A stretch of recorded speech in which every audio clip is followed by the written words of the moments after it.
Mahakama Kuu ya Tanzania Masjala ndogo ya Dar es Salaam imetoa uamuzi katika kesi ya uhaini inayomkabili mwenyekiti wa Chama cha Demokrasia na Maendeleo yaani Chadema, Tundu Lissu, na kusema kuwa na kesi ya kujibu. Uamuzi huo umetolewa baada ya jopo la majaji kupitia ushahidi uliowasilishwa na upande wa mashtaka unaoongozwa na ofisi ya mkurugenzi wa mashtaka yaani DPP. Akisoma uamuzi huo, Jaji Nuguru anayeongoza jopo linalosikiliza shauri hilo amesema mahakama imejiridhisha kuwa ushahidi uliowasilishwa na upande wa mashtaka unatosha kumtaka Lissu ajibu tuhuma zinazomkabili.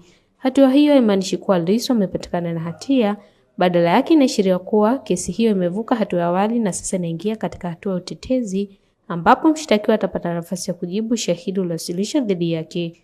Katika hatua hiyo, upande wa utetezi unaweza kuwasilisha ushahidi wake, kuwaita mashahidi pamoja na kupinga hoja na ushahidi uliotolewa na upande wa mashtaka.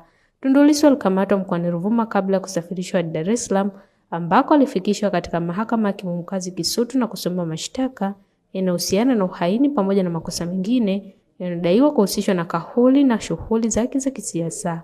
Kwa mujibu wa upande wa mashtaka, baadhi ya kauli na matendo yanayodaiwa kufanywa na Lissu yalilenga kuzuia au kuvuruga mchakato wa uchaguzi mkuu na kuchochea uasi dhidi ya serikali.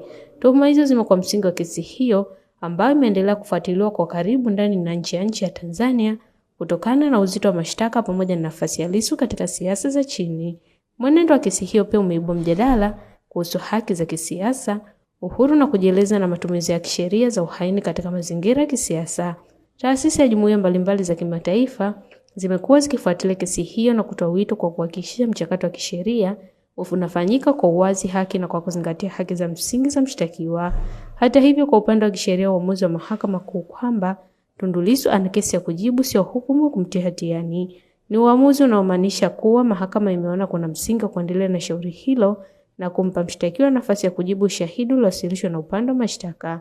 Sasa macho yanaelekezwa katika hatua inayofuata ya kesi hiyo, ambapo Tundu Lissu atapata fursa ya kuwasilisha utetezi wake, kupinga ushahidi uliotolewa dhidi yake na kutoa ushahidi upande wake.